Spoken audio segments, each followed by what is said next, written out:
Louvado seja nosso Senhor Jesus Cristo, para sempre seja louvado. Vamos para mais uma etapa de palestra, o nosso conhecimento da demonologia e o mistério do mal. Eu gostaria de iniciar essa minha colocação, que nós estamos dentro dessa fase um pouco mais difícil, né? Nós estamos vendo aqui as coisas mais sérias, né, relacionadas à superstição, ao culto errado de Deus, que nós não buscamos o Deus dos consolos, nós buscamos os consolos de Deus. Vou repetir, nós não buscamos, né, o Deus dos consolos, quer dizer, você não vai... O teu culto, a tua oração, tudo que nós fazemos não é para termos uma vida fácil. Nós queremos seguir o que Deus nos determina. Então não é nós queremos os consolos de Deus, quer dizer, a verdade de Deus que nos fortalece na fé, na esperança e na caridade e direciona a nossa vida ao céu. E nós não queremos buscar a Deus simplesmente por uma satisfação momentânea que nós queremos viver, porque a maioria desses erros que nós estamos vendo, vamos considerar erros de culto, porque eu erro no meu culto no momento que eu não sei qual é o Deus verdadeiro. Por exemplo, se eu tenho um conhecimento profundo da Eucaristia, se eu conheço a Eucaristia profundamente, eu não vou ir para um outro culto desnecessário, porque eu já tenho tudo na Santa Missa, né?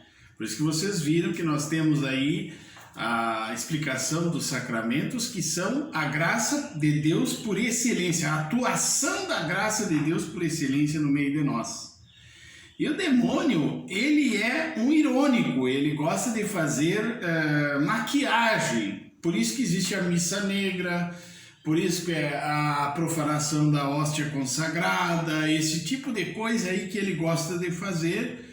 Por quê? Porque ele sabe onde é que está a verdade,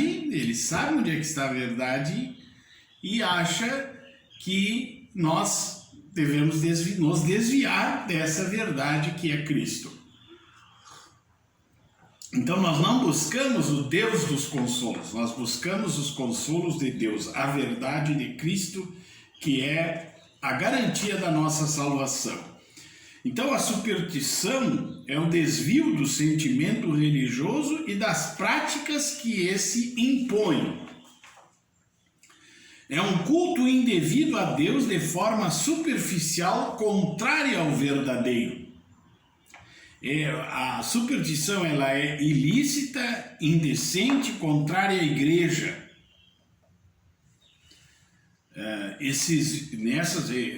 Claro, talvez aqui a gente não conheça, não temos experiência, mas é uma cerimônia errada, com falsas relíquias, pregar ou imprimir falsos milagres, fingir falsas revelações e coisas do gênero.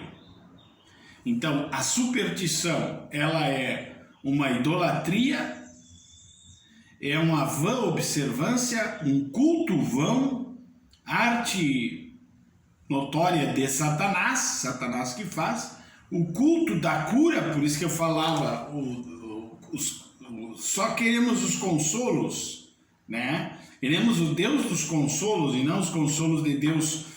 Culto de eventos, todas se invocam o demônio. Essa arte notória se espera a infusão de alguma ciência sem esperar esforço. Então não se procura esforço nessa arte notória da superstição. O culto da cura, mais inúteis, ou seja, coisas inúteis e também inéditas que se buscam, são usados para recuperar a saúde física e psíquica de pessoas. Culto de eventos, encontro com animais e objetos que vão trazer azar ou sorte. Regra primeira, pensar que com tal método se atingirá tal fim. Então eles pensam assim, a regra é essa, tal método que tu usar, tu vai atingir tal fim. Por exemplo, tu chega lá para um chefe de uma religião e apresenta o teu problema, eu tenho tal coisa, tal dificuldade. Então ele vai dizer, ó, tu tá com isso, então tu faz isso. Tá? Vai fazer tal coisa e você vai alcançar esse objetivo que você está tentando alcançar, tá? Quando não é confiança em Deus, não existe a confiança em Deus, mas é simplesmente em algo material. Então, o problema de Satanás é que ele é um materialista por excelência. Ele quer nos levar aos prazeres desse mundo. Ele jamais vai nos apresentar a realidade que está por detrás das nossas opções. Se a nossa opção for verdadeira, eu vou atingir a verdade e a felicidade eterna. Então ele não quer isso. Então ele maquia com outras coisas materiais para que nós possamos nos enganar. A libertação do mal acontece por ação de Deus, da graça de Deus sobre nós. E quando acontece essa libertação do mal, se cessam os distúrbios. É o caso, por exemplo, como eu dizia para vocês, os grandes exorcistas, eles dizem que a pessoa endemoniada, ela tem um olhar perdido, ela parece assim um olhar de uma pessoa deficiente visual. Você não sabe para que lado que essa pessoa está vendo. Por quê? Porque ela está num distúrbio psíquico, mental, físico extraordinário, vamos dizer assim. Então ela não consegue ser localizada. Enquanto que a pessoa que está na graça, ela tem um ideal, ela tem um sorriso, ela tem um olhar diferente, né? Então a pessoa que está fora de si, ela vive dentro de distúrbios. Aliás, eu acho que é muito impossível que uma pessoa que esteja nessas falsas religiões possa não ser perturbada, né? Mais cedo ou mais tarde, aquela história, o feitiço vira contra o feiticeiro. É uma realidade verdadeira essa. Quando uma pessoa se liberta, ela sente uma alegria e grande contentamento pela libertação. Então, às vezes, Deus permite esses sofrimentos todos da possessão, da vexação, da opressão, porque depois, a pessoa quando toma consciência e se liberta, ela tem uma grande conversão, né? E essa conversão vai ser muito maior, quer dizer, ela regrediu para depois ter uma força, uma inércia espiritual muito maior. Agora a gente tem que ter cuidado com isso, porque aí entra o aspecto da perseverança. Quando uma pessoa é liberta de uma opressão demoníaca ou uma vida, vamos dizer assim, de perversão, vamos falar, né? Nós temos que oferecer a essa pessoa a perseverança, especialmente nos sacramentos, na vida de oração, na leitura da palavra, né? Porque mesmo o Evangelho fala, né, que se a pessoa venceu uma vez o demônio e ela se deixa, o demônio vem com mais 7 companheiros para destruir a pessoa. Então, se nós não estamos com o muro da perseverança, especialmente na oração, na vida sacramental, o demônio vai vir e vai destruir mais ainda essa pessoa. Por isso que acontecem casos muito tristes de pessoas que se convertem, tiveram uma conversão, tiveram um tempo de conversão e depois caíram num pecado, numa vida devassa muito maior. Então, nós, os líderes cristãos, católicos, né, todos nós, incluo como padre, os bispos, diáconos, os líderes, catequistas, ministros, nós temos que levar as pessoas a uma vida sistemática de espiritualidade, para que esse mal não retorne, né, para que ele seja rompido realmente na raiz. Os exorcismos, as orações de libertação e orações de cura são métodos para levar a pessoa a essa libertação e a essa alegria. Alegria, nós não podemos fazer teatro com alegria, porque a alegria ela vem de dentro do nosso coração. A pessoa pode até ser aí tipo Xuxa, dançar, cantar e tal, e sorrir bastante, mas aquilo é só superficial, né? A alegria verdadeira, ela é fruto do Divino Espírito Santo que está na nossa alma. Uma pessoa que está escravizada pela tentação, escravizada pelo pecado, a tentação, quando consentida, né? Porque a tentação não consentida, ela é uma graça, se nós suportamos ela e vencemos e oferecemos a Deus. Então essa pessoa, ela fica totalmente perdida, sofrida e não sabe a direção que ela vai tomar. Bom, o exorcismo é um conjunto de palavras e ações para expulsar o demônio das pessoas, de lugares e de coisas. Tá? O modo petitivo do exorcismo é uma súplica, oração para libertar a pessoa, é um comando, uma ordem dada ao espírito do mal, uma ordem dada, mas pelo Cristo em nome da igreja, tá? Inclusive eu tenho aqui o esquema, ele é feito em nome da igreja, o exorcismo, com autorização do bispo. Se o padre já é um exorcista oficial da igreja, ele pode notificar o bispo, olha, eu estou com tal caso, né? Também não vamos encher a cabeça do bispo de mais preocupações, mas é bom que o bispo pelo menos saiba quando é um exorcismo maior, uma coisa mais, vamos dizer, profunda, é bom que ele saiba, mas não é que o saber do bispo vai impedir que o exorcismo aconteça, desde que o sacerdote tenha a devida autorização. Essa autorização que eu já falei no vídeo anterior, e pode ser ordinária, no caso de um exorcista nomeado pelo bispo, e essa nomeação ela não é perpétua, o bispo pode tirar a nomeação, pode botar outro padre, um outro bispo pode nomear outro exorcista quando ele vem para outra, vamos dizer, substituir o bispo na diocese. Ele pode escolher outro padre ou padres, mais que um, para serem exorcistas. Então tem que ter autorização. E o exorcismo tem que ser feito segundo o rito. Então ele é um exorcismo público feito em nome da igreja. É um sacramento. Sacramental. Sacramental, não é sacramento. Ele é um sacramental. Então, é uma oração especialíssima, claro, que a igreja nos dá. Aqui eu vim sem o rito, mas eu vou mostrar para vocês depois, na próxima colocação, tá? Como é que é esse rito, o novo rito, inclusive aprovado pela Santa Sé, pela Sagrada Congregação do Culto Divino, tá?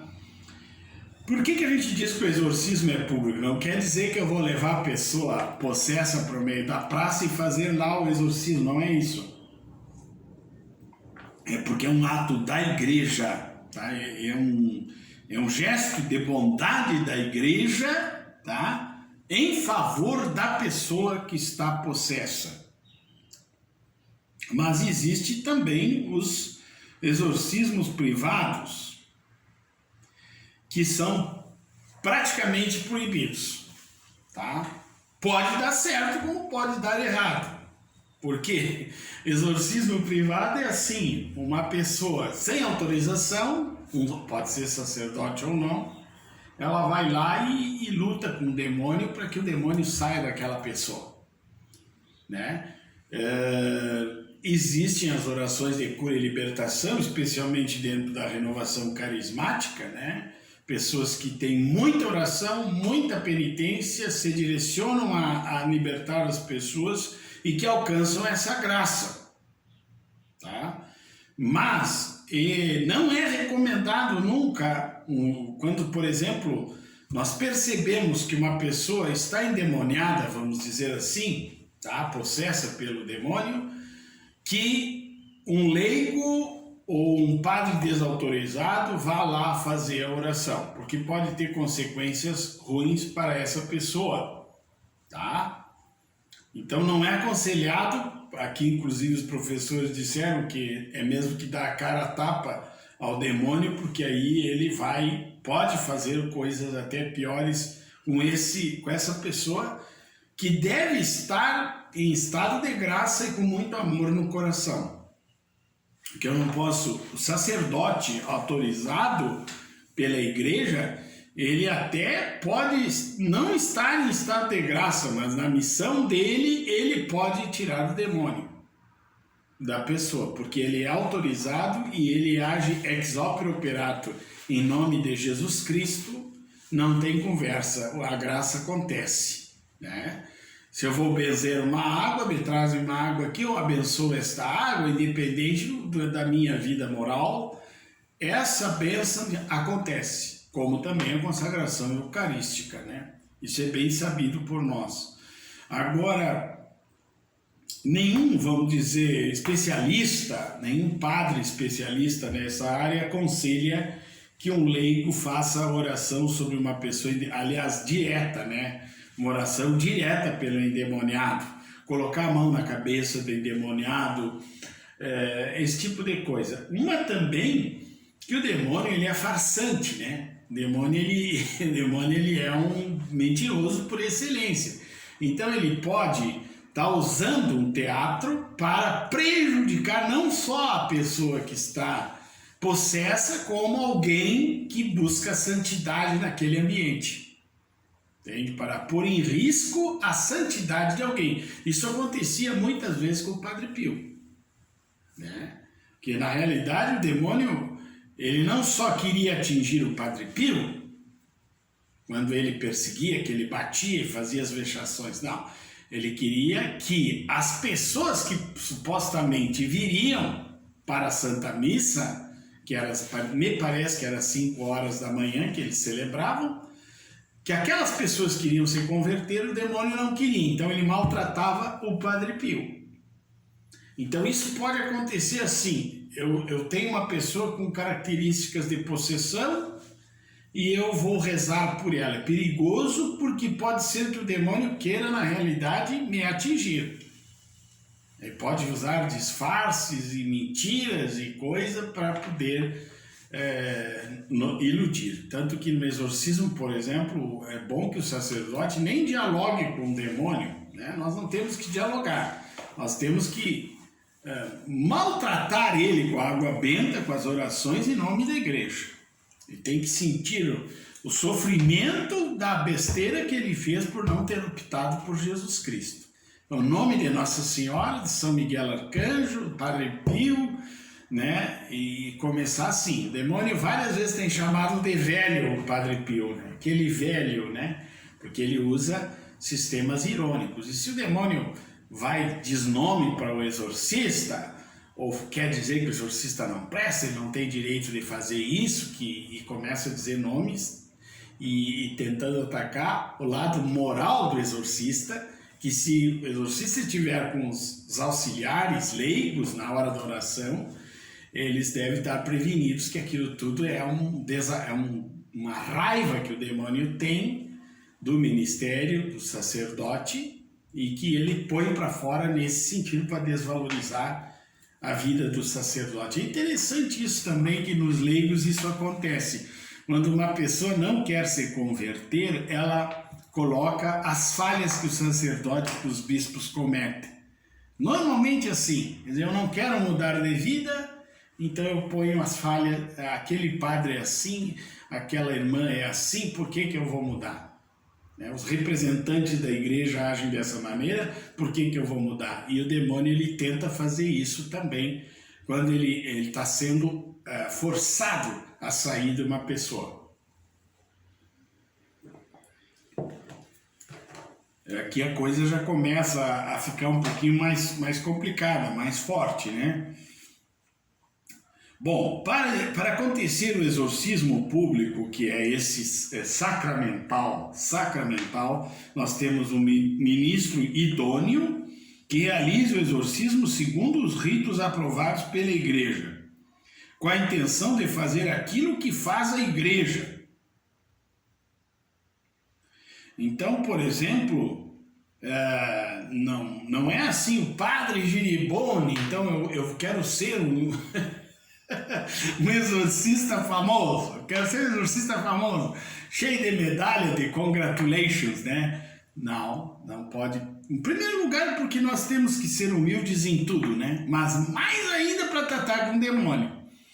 Porque ele pode até se utilizar da vaidade do exorcista para conduzir as pessoas àquele caminho que ele deseja. Então nós temos que ter muito cuidado nisso, porque nós queremos fazer o que a igreja nos propõe. Por isso eu tenho que seguir o rito. Eu posso acrescentar, Padre Amorte, né? Gabriele Amorte, ele acrescentou muitas coisas que ele, com a prática que ele tinha, colocar estola sobre o paciente, né? Vamos dizer assim, o óleo, mas isso são coisas que pode ser feita ou não, mas nós temos que seguir o rito do exorcismo.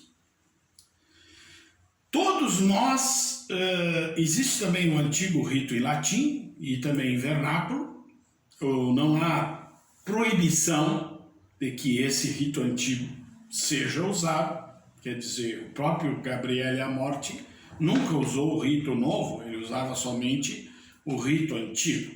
Tá? Bom, todos nós somos exorcizados. Todos nós. Isso é interessante, eu acho que eu falei, eu acredito que eu tenha falado quando eu comentei o sacramento do batismo, mas eu vou repetir aqui para ficar claro que o sacerdote, o diácono, o bispo, no momento de iniciar o início praticamente do sacramento, ele faz, antes da unção pré-batismal é feito o exorcismo, tá? E o sacerdote reza de mãos estendidas, olha só, vou ler as duas fórmulas, os dois exorcismos do santo batismo, aí vocês prestem atenção quando vocês forem participar de um batismo, para vocês já saberem. Então, antes da unção pré-batismal, que é a unção com óleo dos catecúmenos, depois que se leu a palavra de Deus e se faz uma pequena ladainha, nós temos assim, primeira fórmula: ó Pai, Senhor da vida, enviastes vosso Filho ao mundo para nos libertar da escravidão do pecado e da morte. Objetivo da vinda de Jesus. Lembrai desta criança, desse adulto, que deverá enfrentar muitas vezes as tentações do mal. Libertai-a do poder das trevas. Dai-lhe a força de Cristo e a luz do vosso Espírito, para que, livre do pecado original, porque o batismo vai libertar essa pessoa da mancha do pecado original, viva sempre como vosso filho ou filha no seguimento de Jesus. Tá? Agora, a segunda fórmula, que praticamente é igual, mas é bom a gente ler. Deus da vida e do amor, vós enviastes vosso Filho Jesus ao mundo para nos libertar do pecado e da morte. Afastai, vou dizer criança, tá? Mas pode ser de adulto. Afastai dessa criança todo o mal e ajudai-a a combater o bom combate. Como templo vivo do Espírito Santo, manifeste as maravilhas do vosso amor. Então, tá aqui, todos nós já fomos exorcizados no dia em que nós fomos batizados. Por isso também o exorcismo, ele tem uma relação com o sacramento do batismo, né? Porque tu pode dizer, esse filho de Deus, essa filha de Deus que já recebeu esse sacramento e que nós queremos que agora ela seja libertada ou libertado desse mal. Importante isso, né? Esse exorcismo do batismo é conhecido como exorcismo simples, tá? Agora existe o exorcismo solene, que inclusive ele é regulado pelo direito canônico, número 1172, não vou ler agora, tá? Só para saber que a igreja aprova e define como necessário em certos casos, né? Existe o exorcismo público simples, que ele é de coisas, de lugares, acusações da igreja local. Ele, vamos dizer, o exorcismo simples, ele é público simples, ele é mais, assim, vamos dizer, uma bênção, vamos considerar uma bênção para locais onde existe algum problema ou onde aconteceu alguma coisa que possa ser ação demoníaca. Bom, o exorcismo solene público só pode ser proferido pelo sacerdote licenciado. Diferença de gênero do que é feito no batismo. Claro, porque esse exorcismo do batismo, ele é feito pelo ministro que está fazendo o batismo, né? Não é, vamos dizer, não é um fato de que aquela criança esteja possessa, não, ele está sendo libertado da ação maléfica do mal, naquele momento do batismo. O exorcismo solene é pregado em situações extraordinárias. Então isso é importante, pessoal. Não é que agora o padre exorcista, ele... olha aqui, padre, eu estou com isso, então vamos lá, vamos fazer o exorcismo. Não. É necessário um estudo, né?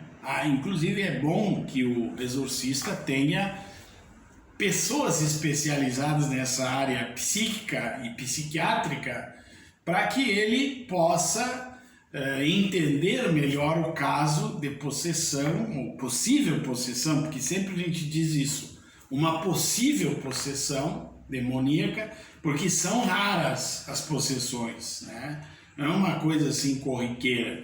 E nós aqui na América, onde existem muitas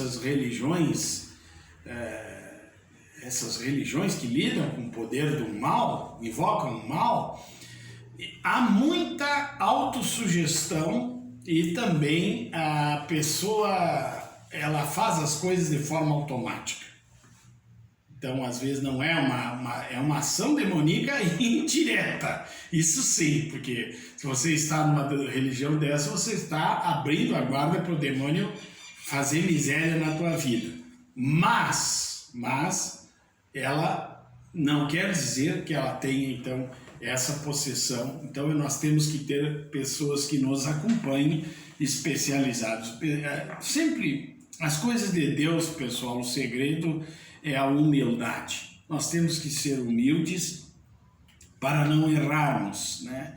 Então, como eu aqui, eu tenho padres, amigos que são muito mais entendidos do que eu. Cito aqui o padre José Eduardo, que é um grande especialista, e eu consigo entrar em contato com ele, padre Adenilson, tem o padre Cristiano, padre Gil Vicente Thomas, padre Gil também, vários sacerdotes, porque a gente não pode ser orgulhoso, nós temos que ser humildes e consultar. Olha, né, como eu consulto muito o bispo em questões difíceis, tanto pastorais como... Se eu vejo, olha, eu estou encurralado, eu vou recorrer à autoridade da igreja e aos meus colegas para não errar. Eu não posso dizer assim, eu inventei a roda, eu vou lá e acabo com a cabeça do diabo. Olha, cuidado, né? Porque o demônio, ele gosta de uma pessoa orgulhosa e de uma pessoa vaidosa, né?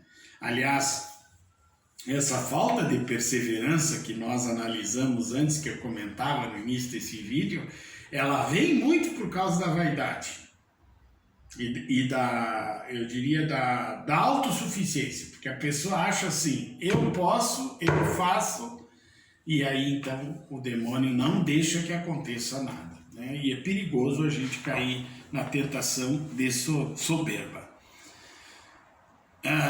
O exorcismo privado, que eu dizia antes, que é esse feito sem ser em nome da igreja ou por outras religiões evangélicas, assim por diante, pode ser que aconteça, ele não tem valor litúrgico, ele é só uma devoção. Enquanto que o exorcismo público feito com o rito e com padre devidamente licenciado, se for feito pelo bispo diocesano, não há necessidade de licença. Tinha um bispo italiano, se não me engano, era Ângelo, o nome dele, falecido, eu estive assistindo palestras dele, que ele era exorcista, e outros bispos chamavam ele, ou párocos, com casos difíceis lá na Itália que ele ia, mas ele mesmo sendo bispo, ele tinha a primazia do exorcismo, mas sempre com autorização do bispo diocesano, porque a igreja ela é um corpo, né? E é muito bonito esse sentido. Bom, nós estamos bem já avançados no nosso esquema, né? Mas eu gostaria de dizer o seguinte: existe nesse exorcismo público uma forma deprecativa, que é a oração feita a Deus em favor da pessoa endemoniada. Então, é deprecativa, oração feita a Deus em favor do demoniado, e a forma imperativa, que é dada diretamente ao demônio. Então, inicialmente, se aconselha que o exorcista use a forma deprecativa. Ele faz uma oração a Deus pela libertação daquela pessoa. Se não aconteceu isso, então ele vai fazer a forma imperativa. Então ele vai mandar no demônio.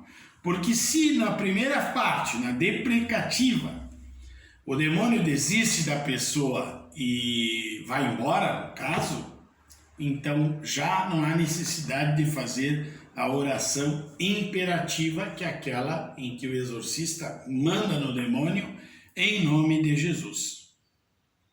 No caso do privado, não existe fórmula. Então aí o exorcismo privado, que eu digo é feito por leigos ou por sacerdotes não autorizados, uma oração meio que espontânea para libertar a pessoa e que é perigosa, já falei para vocês, pode ser perigosa, como não, também depende da pessoa que faz, mas nunca ela é aconselhada pela igreja, não é aconselhada, e não é aconselhada também por nenhum exorcista.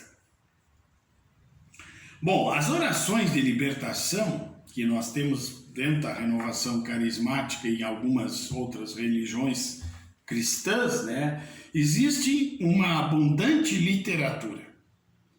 Mas nós temos sempre necessidade de discernimento. E a pergunta que o exorcista deve se fazer e que nós temos que nos fazer é que se existe ou não uma ação extraordinária do demônio. Se está acontecendo mesmo uma ação extraordinária dele. Os leigos não podem usar o ritual como oração de libertação. E também não podem abençoar a pessoa. Tá? Isso aí é reservado ao padre devidamente autorizado. Tá? A oração de libertação, ela atinge o demônio, tá? Quando é feita. E a oração de cura é para doença física, psíquica ou afetiva. Então, quando é feito de modo privado, quando nós temos lá um grupo de intercessores na renovação, e é interessante que o próprio padre Gabriele Amorte valorizava muito a presença dos leigos rezando o rosário enquanto ele exercia o ministério, né, do exorcismo. Então, né, a oração de libertação feita pelos leigos, uma oração privada, um exorcismo privada, ela vai diretamente ao demônio. Uma oração de cura, ela já é relacionada à questão de doença, e pode ser uma doença física, psíquica ou afetiva. Sabemos que o ser humano, ele como é que eu vou dizer, é um soma, né? Nós somos tudo, né? Nós já falamos espírito, alma e corpo. Corpo, alma e espírito. E nós precisamos sempre, né? Sempre da graça de Deus para vencermos as tentações. E se uma pessoa caiu, né, nessa possessão, nós temos que ter muita caridade, muito amor no nosso coração para libertar essa pessoa do mal, né? Aliás, todas as coisas referentes a Deus, os sacramentais, a ação litúrgica, ela deve ser feita num ambiente de caridade, num ambiente de amor. Bom, eu espero que esses esclarecimentos já nos tenham ajudado. Nós vamos avançando, ainda temos mais algumas colocações importantes para nós fazermos. Depois eu vou colocar alguns aspectos diretos do procedimento do exorcista, mais algum caso, e aí não sei, talvez a gente já consiga encerrar essa nossa colocação. Eu peço que vocês sejam os divulgadores desse nosso canal, está crescendo, graças a Deus, né? Povo católico aí, confiante, também pessoas de boa vontade, estão gostando desse curso. Nós vamos continuar tentando dar essa catequese, essas explicações, com muita simplicidade, para que vocês consigam entender, né? Que nós não temos aqui um curso de alta teologia, de alta filosofia, não é esse o objetivo. A gente até se serve desse conhecimento maior para poder transmitir para vocês. Mas nós queremos que esse canal seja de informação e formação de modo geral, para que as pessoas cresçam realmente nessa busca de servir a Cristo com alegria. Grande abraço e até a nossa próxima exposição. Que Deus vos abençoe sempre.